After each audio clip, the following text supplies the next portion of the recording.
Perkenalkan, nama saya Anafi Ban Gifari, program studi Teknik Industri, kelas IE 24C3. Di sini saya akan menjawab pertanyaan refleksi dari mata kuliah kewarganegaraan bertema mempersiapkan sikap, nilai karakter beradab, profesional, dan bertanggung jawab untuk dunia industri.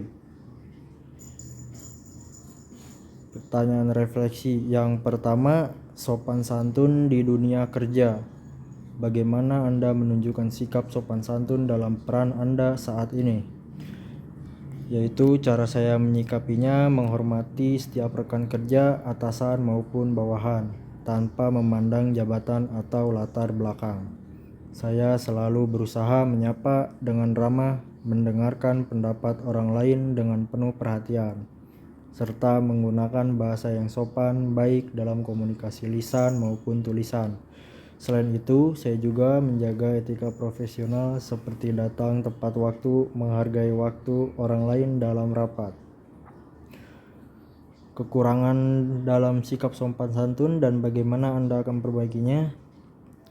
Salah satu kekurangan saya adalah terkadang terlalu langsung dalam menyampaikan pendapat, terutama saat berada dalam tekanan. Meskipun maksud saya ingin menyelesaikan masalah secara cepat dan efisien, saya menyadari bahwa cara penyampaian yang terlalu to the point bisa dianggap kurang sopan atau terlalu tegas bagi sebagian orang.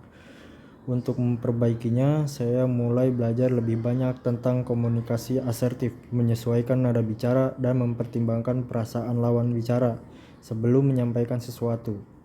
Saya juga terbuka terhadap masukan agar terus bisa memperbaiki cara berkomunikasi saya. Kedua, etika komunikasi. Bagaimana gaya komunikasi Anda saat ini dalam berbicara, menulis, atau berinteraksi digital? Gaya komunikasi saya saat ini cenderung terbuka dan langsung. Saat berbicara, saya berusaha untuk jelas, tidak terbelit-belit, dan menyesuaikan nada suara dengan situasi. Dalam menulis, terutama email dan pesan profesional, saya selalu menggunakan bahasa yang sopan, ringkas, dan sesuai dengan konteks penerima. Dalam interaksi digital seperti chat kerja atau forum daring, saya tetap menjaga kesopanan, menghindari singkatan yang ambigu, dan memastikan pesan saya tidak disalahartikan. Apa yang perlu diperbaiki agar Anda berkomunikasi lebih etis dan profesional? Saya menyadari bahwa dalam situasi tertentu, terutama saat terburu-buru, saya bisa terlalu cepat merespon pesan tanpa mengecek ulang nada atau kata-katanya. Hal ini bisa menimbulkan kesan tergesa-gesa atau kurang empati. Untuk memperbaikinya, saya mulai membiasakan diri untuk meninjau ulang pesan sebelum dikirim, memastikan bahwa isi dan bahasanya sopan dan tidak menyinggung. Ketiga, menghargai perbedaan. Bagaimana sikap Anda terhadap keberagaman budaya, pendapat, atau latar belakang di tempat Anda berkegiatan? Saya sangat menghargai keberagaman sebagai kekuatan dalam lingkungan kerja. Saya percaya bahwa perbedaan budaya, pendapat, dan latar belakang membawa perspektif yang lebih luas dan memperkaya proses pengambilan keputusan. Dalam interaksi sehari-hari, saya berusaha untuk tidak menghakimi dan selalu mendengarkan dengan pikiran terbuka, meskipun pendapat orang lain berbeda dari pandangan pribadi saya. Apa langkah konkret yang akan Anda lakukan untuk lebih menghormati perbedaan tersebut? Untuk lebih menghormati perbedaan, saya berkomitmen melakukan beberapa hal konkret seperti belajar tentang budaya dan kebiasaan rekan kerja dari latar belakang berbeda agar saya bisa lebih memahami sudut pandang mereka. Kedua, mendukung inklusivitas dalam tim dengan memberi ruang pada semua orang untuk berbicara dan berkontribusi tanpa takut dihakimi. Keempat, menjaga etika organisasi.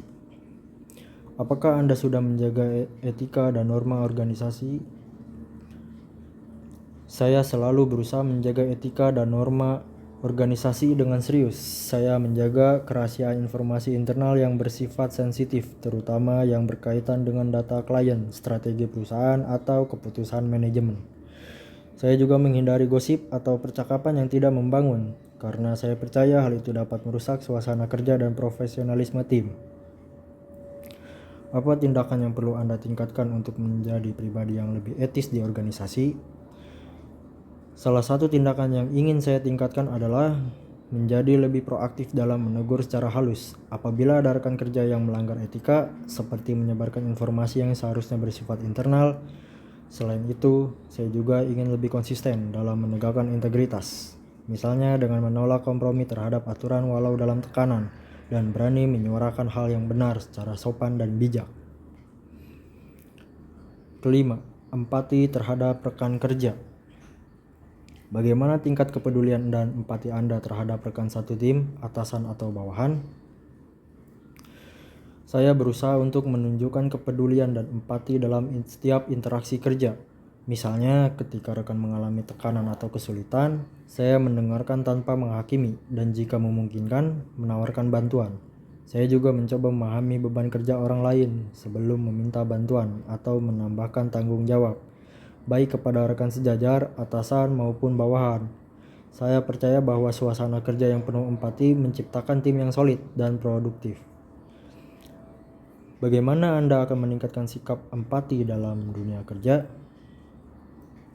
Untuk meningkatkan empati, saya akan melakukan beberapa hal konkret seperti lebih banyak mendengarkan secara aktif tanpa langsung memberikan solusi agar orang merasa didengar dan dipahami. Membangun komunikasi dua arah yang terbuka supaya setiap orang merasa nyaman untuk menyampaikan perasaan atau kendala. Mengendalikan emosi dan tidak bereaksi secara impulsif, terutama saat menghadapi konflik, karena empati juga berarti memahami alasan dibalik tindakan seseorang. Keenam, profesionalisme umum. Pertanyaannya, sejauh mana Anda menunjukkan sikap profesional, disiplin, tepat waktu, tanggung jawab terhadap tugas? Saya selalu berusaha menunjukkan sikap profesional dalam setiap aspek pekerjaan. Saya disiplin dalam mengatur waktu, datang tepat waktu ke pabrik maupun rapat, serta berkomitmen menyelesaikan tugas sesuai tenggat. Saya juga berusaha menjaga kualitas hasil kerja dan bertanggung jawab penuh atas tugas yang diberikan, termasuk ketika terjadi kesalahan. Saya tidak mencari alasan, tetapi langsung mencari solusi. Pertanyaannya kedua, apa rencana Anda untuk memperbaiki aspek profesionalisme ini? Untuk terus meningkatkan profesionalisme, saya memiliki beberapa rencana seperti mengurangi distraksi saat bekerja agar lebih fokus dan produktif, dan meminta umpan balik secara berkala dari atasan atau rekan kerja, agar saya tahu area mana yang bisa ditingkatkan. Ketujuh, tanggung jawab sosial. Pertanyaan pertama, bagaimana kesadaran Anda saat ini terhadap tanggung jawab sosial dan dampak pekerjaan Anda terhadap lingkungan dan masyarakat? Saya memiliki kesadaran bahwa setiap pekerjaan, sekecil apapun, memiliki dampak terhadap lingkungan dan masyarakat. Karena itu, saya berusaha menjalankan pekerjaan tidak hanya berdasarkan target perusahaan, tetapi juga dengan mempertimbangkan nilai-nilai sosial. Misalnya, saya berusaha mengurangi penggunaan kertas, mendukung program keberlanjutan di tempat kerja. Pertanyaan kedua, apa langkah nyata yang bisa Anda lakukan untuk lebih bertanggung jawab secara sosial? Beberapa langkah nyata yang ingin saya lakukan antara lain yaitu mengurangi limbah kerja, seperti menggunakan kembali bahan yang bisa didaur ulang, dan meminimalisir konsumsi sumber daya yang tidak perlu.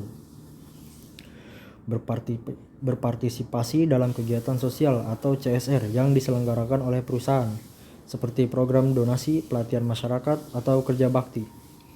Menyebarkan kesadaran di lingkungan kerja, misalnya dengan mengajak rekan untuk lebih peduli terhadap isu sosial dan lingkungan. Kedelapan, simulasi masa depan. Pertanyaan pertama, karakter seperti apa yang ingin Anda wujudkan? 5 tahun ke depan, saya ingin menjadi pribadi yang mandiri, visioner, dan tangguh dalam membangun serta menjalankan usaha saya sendiri yang sukses. Saya ingin dikenal sebagai pengusaha yang tidak hanya fokus pada keuntungan, tetapi juga memberikan nilai bagi masyarakat dan menciptakan lapangan kerja bagi orang lain. Pertanyaan kedua, apa langkah nyata yang harus Anda mulai dari sekarang untuk mencapai karakter tersebut? Yaitu belajar tentang manajemen bisnis, keuangan, dan pemasaran, baik melalui kursus, membaca buku, maupun belajar dari pengalaman pengusaha orang lain. Menabung dan mengelola keuangan pribadi dengan bijak, agar memiliki modal awal untuk memulai usaha. Membangun jaringan dan relasi, dengan banyak bertanya dan berdiskusi dengan pelaku usaha yang sudah lebih dulu sukses. Memulai dari skala kecil terlebih dahulu, misalnya bisnis sampingan, agar bisa belajar dari pengalaman nyata di lapangan. Menanamkan sikap disiplin, kerja keras, dan pantang menyerah, karena saya tahu bahwa membangun usaha butuh proses dan ketekunan. Baik, sekian dari saya. Mohon maaf jika ada kekurangan, dan terima kasih.